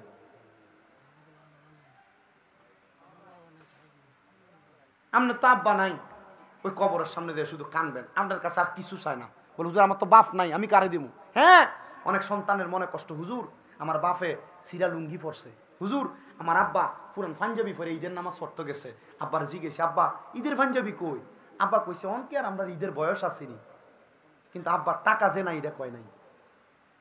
আব্বার কাছে যে টাকা ছিল এটা দিয়ে আপনারা নতুন পাঞ্জাবি কিনা দিছে, নতুন জামা কাপড় কিনা দিছে। আজকে সন্তান লাখ লাখ টাকার মালিক, আব্বারে 500 টাকা দিয়ে একটা লুঙ্গি কিনা পরাইতে পারো না। তোমার মা কাপড়ের আস্তার ভিতরে 10 টাকা রেখে দিছে, এই টাকা তোমার স্কুলে যাইতে মাদ্রাসায় যাইতে দিছে, কিন্তু আজকে তোমার মা কবরে, বাপ কবরে, ওই আম্মারে 500 টাকা দিয়ে একটা কাপড় কিনা পরাইতে পারো না। মা সিরা কাপড় জোড়াতালি দিয়ে পড়ছে, আজকে তোমার কাছে টাকার অভাব নাই, আম্মারে 500 টাকা দিয়ে কাপড় কিনা পরাইবা সুযোগ নাই। কি লাভে টাকা দিয়া, কি লাভে পয়সা দিয়া? তোমার মা বাপ টাকা খুঁজছে না। আর আল্লাহর নবী কয় কোন মা বাবা কোন সন্তানের টাকা পয়সা খরচ করতে হইলে অনুমতির প্রয়োজন নাই। জি, অনুমতির প্রয়োজন নাই। বলে হুজুর আমার মা কবরে, আমার বাপ কবরে, আম্মা আব্বা যে কবরে গেছে, হুজুর আম্মা আব্বার জন্য আমি আজ পর্যন্ত কোনো কিছুই তো করতে পারলাম না, হুজুর আমার লাগে একটু দোয়া করেন না, আমার আম্মা আব্বা যখন কবরে ভালো থাকে। আমি দোয়া করার কিছু না, আপনি দোয়া করলে আপনার আম্মা আব্বারে আল্লাহ তাড়াতাড়ি মাফ করবো, করতো না?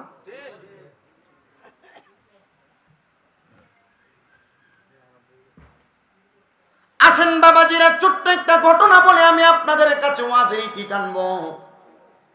আপনারা মনোযোগ দিয়ে আমার ঘটনাটা একটু শোনার চেষ্টা করবেন, মনে কষ্ট নিবেন না।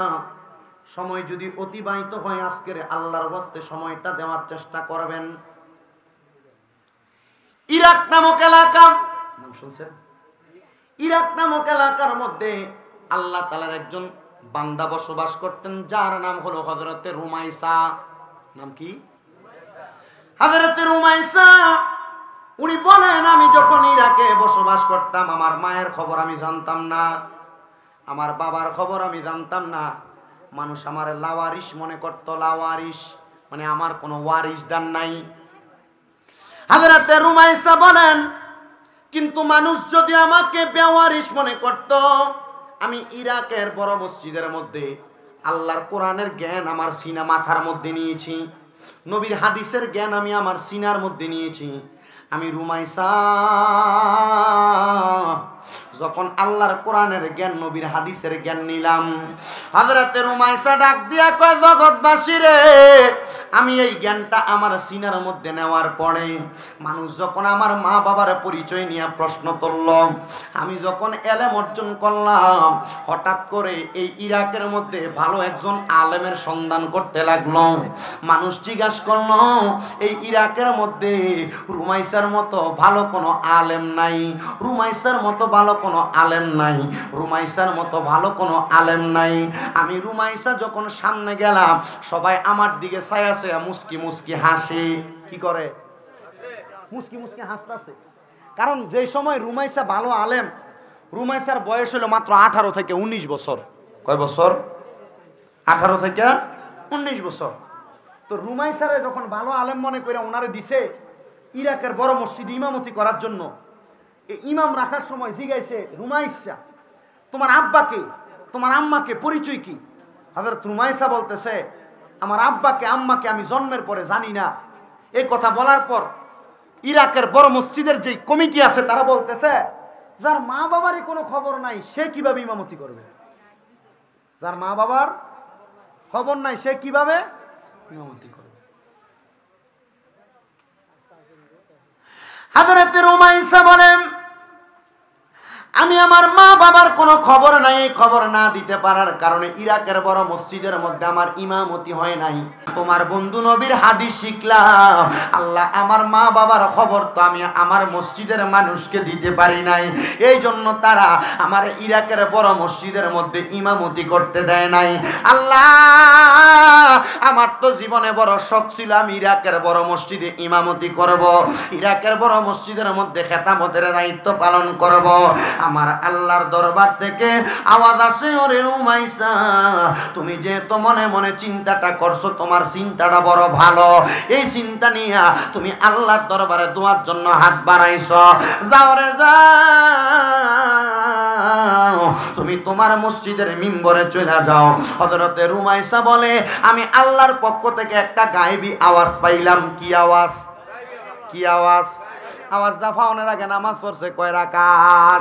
ওই 2 রাকাত নামাজ পড়িনা হযরতে রুমাইসা যখন গায়েবী আওয়াজ পাইছে, হযরতে রুমাইসা আল্লাহর কাছে জিগায়, আল্লাহ, আমি যদি ওই জায়গার মধ্যে নামাজ পড়াইতে যাই, মানুষ তো আমারে ইমাম হিসেবে গ্রহণ করবে না। আল্লাহ, আমি ওই জায়গায় যে কি করব? আমার আল্লাহ এলহামের মাধ্যমে হযরত রুমাইসারে শিখিয়ে দেয়, রুমাইসা ইরাকের বড় মসজিদের মধ্যে যাইয়া মিম্বরটার মধ্যে দাঁড়াইবা, মিম্বরের মধ্যে দাঁড়াইয়া তোমার হাতের মধ্যে যে ছড়ি আছে, হাতের মধ্যে যে লাঠি আছে, ওই লাঠিটা দিয়া আল্লাহু আকবার বলে তুমি মাটির মধ্যে একটা আঘাত করবা, দেখবা আমি আল্লাহর কুদরতের খেলা তোমারে আমি বুঝাইয়া দিব। হযরতে রুমাইসা বলে, আমি যখন একটা দৌড় মাইরা আল্লাহ তাআলার ওই ঘরটা ইরাকের বড় মসজিদে প্রবেশ করলাম, আমি ইরাকের বড় মসজিদের মধ্যে প্রবেশ কইরা মিম্বরের মধ্যে দাঁড়াইয়া হাতের মধ্যে লাঠিটা নিয়া আমি লাঠিটাকে মাটির মধ্যে জোরে আঘাত করলাম। আঘাত করার সাথে সাথে দেখলাম ওই মসজিদের মধ্যে সব মানুষ মাতালের মতো বেহুশ হইয়া পড়ে গেছে। আগের যুগে ইরাক সহ বিভিন্ন রাষ্ট্রে যে মসজিদ ছিল, এই মসজিদগুলোর মধ্যে ছিল দ্বীনি ইলম শিক্ষা করার কেন্দ্র, কিন্তু আমরার মসজিদের ভিতরে এখন সকালবেলা ফোলাফানরে মুক্তবে মানুষ ফাড়ায় না। কথা কন না কি রে? মুক্তবে ভাটাইতে চায় না, মুক্তবে পোলাপান 10 জন 12 জন 15 জন লে ইমাম সাহেব পড়ায় না। না না, ও মুরব্বী বাবারা, যুবক ভাইয়েরা, আগের যুগে যেমন ছিল আপনার বর্তমান যুগটারে এমন চালানোর চেষ্টা করেন, দেখবেন আপনার সন্তান মানুষের মতো মানুষ হবে, আপনার সন্তান আদর্শওয়ালা হবে, আপনার সন্তান নেককার হবে, আপনার সন্তান ভালো একটা সন্তান হবে। যদি কিন্ডারগার্টেনে পড়ে অসুবিধা নাই, কিন্ডারগার্টেনে পড়ে স্কুলে পড়ে সন্তান ম্যাজিস্ট্রেট ডাক্তার সব হওয়ার দরকার আছে, কিন্তু আপনার সন্তানকে আপনি দুনিয়ার জমিনের মধ্যে আগে আল্লাহর কোরআনটা শিখাইবেন। আল্লাহর নবী কয়, একটা মা বাবা দুনিয়াতে সন্তান জন্ম দেওয়ার পরে ওই মা বাবার দায়িত্ব হলো 5টা। 1 নাম্বার, সন্তান জন্ম নেওয়ার পর তার কানের মধ্যে আযান দেওয়া। 2 নাম্বার, ওই সন্তানের ভালো একটা নাম রাখা। 3 নাম্বার, ওই সন্তানের 7 দিনের মাথায় চুলগুলা কামাইয়া দেওয়া। 4 নাম্বার, ওই সন্তানের চুলগুলা কামানোর পরে, সন্তানের মাথার চুলগুলা কামানোর পরে নাম নির্ধারণ করা। 5 নাম্বার, ওই সন্তানটা প্রাপ্তবয়স্ক হইলে সন্তান সন্তানটারে আল্লাহর কোরআন শিক্ষা দেওয়া। আর এক হাদিসের মধ্যে দেখলাম কোন মা বাপ যদি তার সন্তানরে কোরআন না শিখায়, ফুলসেরাতের ময়দানের সামনে, ফুলসেরাতের পাড়ের সামনে ওই মা বাপটারে ফাতাইল্লা করে শোয়া দিব, সন্তান ওই আব্বাজানের বুকে ফাড়া দিয়া ফুলসেরাত পার হইব। এই জন্য আবদার ফুতে যেন বাপের বুকে ফাড়া দেওয়া না লাগে, ওই সন্তানটারে আল্লাহর কোরআন শিখাইবেন। অনেকে চিন্তা করে আমার মা বাপ আমারে কোরআন শিখাইছে না, তাহলে আমি আমার মা বাপের বুকে ফাড়া দিয়া পার হইয়া যাব। না না না, এত সোজা কথা না। আল্লাহর নবী কই কোন সন্তান প্রাপ্তবয়স্ক হওয়ার পরে নিজ দায়িত্বে যদি কোরআন না শিখে, তাহলে ওই সন্তানটা যখন বাপের বুকে ফাড়া দিয়া ফুলসেরাত পার হইতে যাইব, বাপ ফুত দুনোটা ওই জাহান্নামের আগুনে পড়ব। এই জন্য যুবক, এই জন্য মুরব্বী বাবারা, এই জন্য আমার পর্দার অন্তরালের মা বোনেরা, সন্তানটারে যা করেন আর না করেন, মরার আগে কোরআনটা শিক্ষা দিয়া মইরেন, মরার আগে কোরআনটা শিক্ষা দিয়া মইরেন, মরার আগে কোরআনটা শিক্ষা দিয়া মইরেন। বন্ধু ও নবীর উম্মতের দল, আশিক রাসূল ভাই বাবারা, বন্ধুরা আমার, হযরত রুমাইসা বলে আমি যখন ইরাকের মসজিদের মিম্বরে উঠা আমার হাতের লাঠিটা আল্লাহু আকবার বলে নিচের দিকে চাপ দিলাম, আমি দেখলাম মসজিদের সব মানুষগুলা এই জায়গার মধ্যে বেহুশ হইয়া পড়ে গেছে। আমি এই অবস্থাটা দেখা রে, আমি যখন ইরাকের মসজিদ থেকে বাইর হইয়া যাই, পেছন থেকে দেখলাম ওই মসজিদের যত মুসল্লি সবাই আমি হযরতে রুমাইসার সামনে দিয়া ইসা দাঁড়াইছে, হাতগুলা বাড়াইয়া কই রুমাইসা, ও রুমাইসা, আমরারে আল্লাহর হস্তে ক্ষমা করে দাও। আর কি বলে, গতকাল কাইলাম ইমামতি করার জন্য, আপনারা বললেন আমার মা বাপের খবর আমি জানি না, এই জন্য ইমামতি করতে দিবেন না। আর এখনই আমার কাছে মাফ চান। আপনারা বলেন কোন খারাপ কর্ম হোক আর ভালো কর্ম হোক,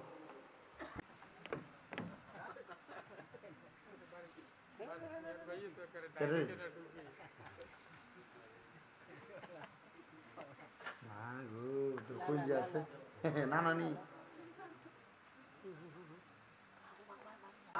মাশাআল্লাহ,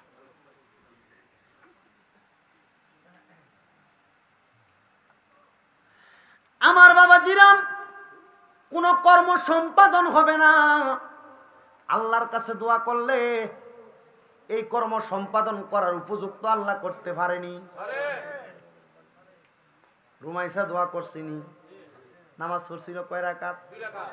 তো বিপদে পড়লে এটা না করবে না, কথা কয় না। ব্যবসা প্রতিষ্ঠানে চাকরি করলে আমরা দোয়া না যেটা চাকরি করে হেতার দিন ফিডা, কথা কয় না কেন? ঠিক কিনা? সাবধান, বিপদে পড়েন, টেনশনে পড়েন, মুসিবতে পড়েন, 2 রাকাত নামাজ পড়বেন, দেখবেন আল্লাহ বিপদ ছেড়ে দিছে। দরকার আসেনি?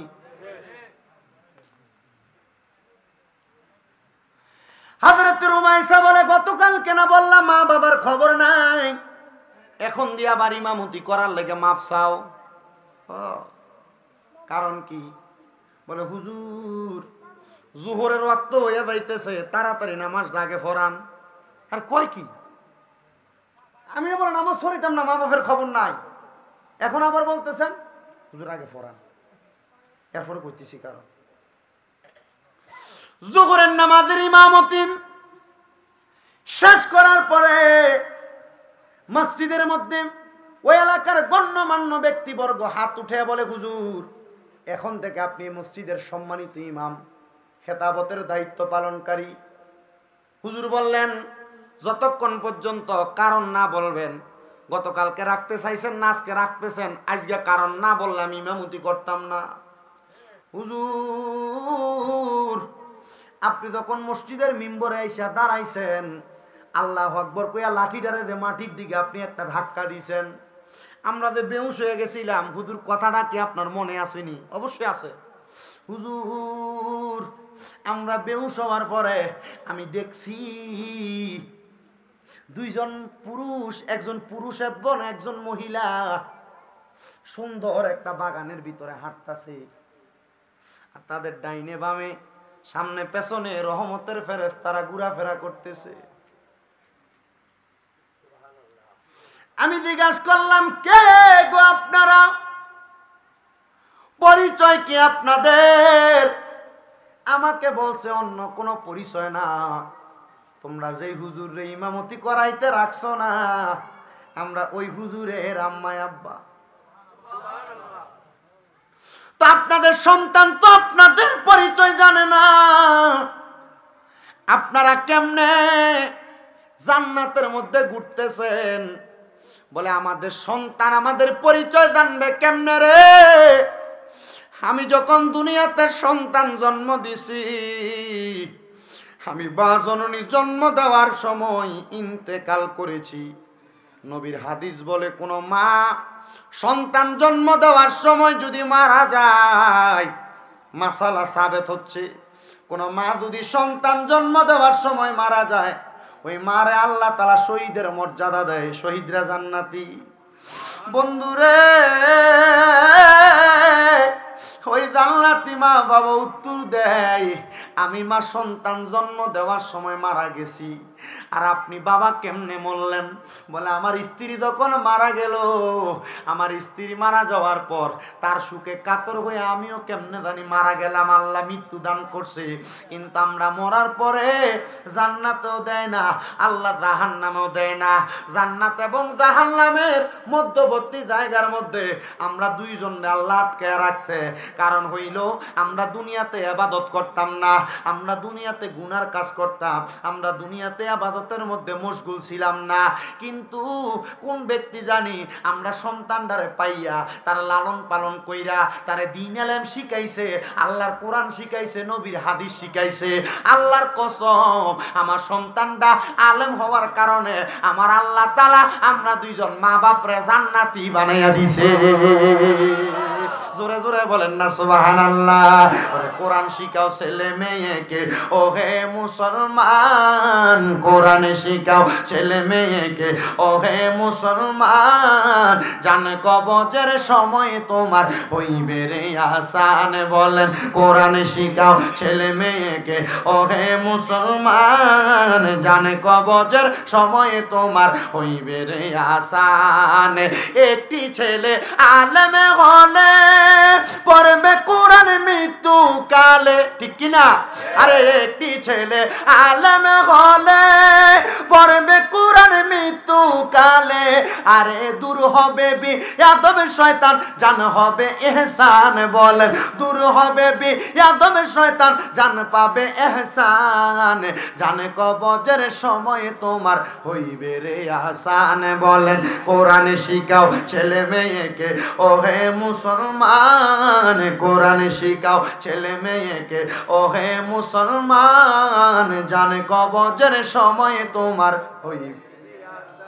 বলেন জানে কবজের সময় তোমার হইবে রে আসান। একটি মেয়ে আলেমা হলে পড়বে কোরআন মৃত্যু কালে। বলেন একটি মেয়ে আলেমা হলে পড়বে কোরআন মৃত্যু কালে, হায়রে দূর হবে বিয়াদব শয়তান, থাকবে রে ঈমান। বলেন দূর হবে বিয়াদব শয়তান, থাকবে রে ঈমান, জান কবজের সময় তোমার হইবে রে আসান। কোরআন শিখাও ছেলে মেয়েকে, ও হে মুসলমান, কোরআন শিখাও ছেলে মেয়েকে, ও হে মুসলমান, জান কবজের সময় তোমার হইবে রে আসান।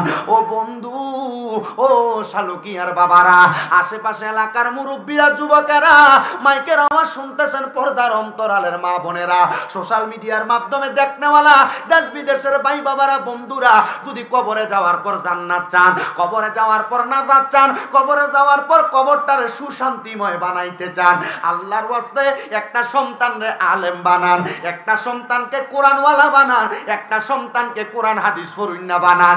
দেখবেন ওই সন্তানের দুয়ার বরকতে আমার আল্লাহ তাআলা আপনারা মা বাবার জীবনের গুনাহ মাফ করে দিবে। আর নচেত দুনিয়াতে একটা সন্তানকে কোরআনের প্রেমিক বানান, আলেম তাআলা আমাদের প্রেমিক বানান, আপনার সন্তানটাকে ইসলামিক মাইন্ডের বানান। আপনি মারা যাওয়ার পরে সন্তান যখন কবরের সামনে যায় আল্লাহর কাছে দোয়া করবো, আল্লাহ আমার মা কবরে, বাবা কবরে, দেখবেন আমার আল্লাহ তাআলা মাফ করে দিবে। আজকের মাহফিলে কত মুরব্বী, কত যুবক বসছে, আপনার আর মা বাবা আপনার সম্পদ দিয়া গেছে, টাকা দিয়া গেছে, পয়সা দিয়া গেছে। আজকে মা বাবা কবরে, এক বেলা ভাত মা বাপরে খাওয়াইতে পারেন না, আম্মা আব্বার মুখে তুলা দিতে পারেন না। আম্মা আব্বা কবরে কেমন আছে জানেন না। আম্মা আব্বা জায়গা জমি দিয়া গেছে, ওই জায়গা জমির মধ্যে বসবাস করেন। আপনার আম্মা আব্বা যে অন্ধকার কবরে, জান্নাতে আছে না জাহান্নামে আছে, আপনি সন্তান ওই খবর জানেন না। একটা সন্তান কি দাঁড়ায় কইবেন, হুজুর আগামী বছর মাহফিলটা হবে, এই প্যান্ডেলটা করতে যেই টাকাটা লাগে আমার আম্মা আব্বার জন্য দোয়া করবেন, আমি প্যান্ডেলের টাকাটা দান